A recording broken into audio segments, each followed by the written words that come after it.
বাড়িতে ফ্রাইড রাইসের সঙ্গে খাওয়ার জন্য তৈরি করেছিলাম ডিমের সাদা কোরমা, যেটা দুর্দান্ত হয়েছিল খেতে। ডিমটা আগের থেকেই সেদ্ধ করে নিয়েছিলাম, ভাজার কোনো দরকার নেই। বেশ খানিকটা সাদা তেলের মধ্যে গোটা গরম মশলা ফোড়ন দিয়েছি, তার সাথে অল্প একটু বড় এলাচ আর অল্প একটু জয়িত্রীর ফুল দিয়েছিলাম ফোড়নে।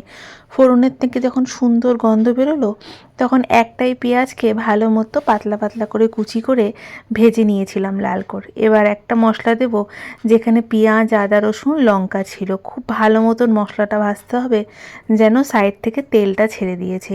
আমি কিন্তু এখানে নুনের ব্যবহার একদমই করব না, তার জন্যই সাদা সাদা কোরমাটা দেখতে হবে।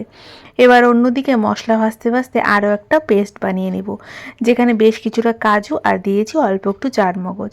আগের মশলাটা থেকে যখন তেল ছাড়তে শুরু করবে, তখন এই মশলাটা দিয়ে দিয়েছিলাম, মানে এই কাজু আর চারমগজের মশলাটা, সেটা দিয়ে বেশ খানিকক্ষণ কষাতে হবে, যতক্ষণ না পর্যন্ত তেলটা ছেড়ে দিয়েছে। সময় আমি পরিমাণ মতো অল্প একটু নুন দিয়েছিলাম, যেহেতু এটা গা মাখা হবে, তার জন্য নুনটা কমই লাগবে।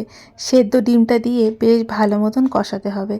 যখন এমন অবস্থায় গা মাখা তৈরি হবে, তখন একটা ধনেপাতা সাজিয়ে পরিবেশন করে দাও।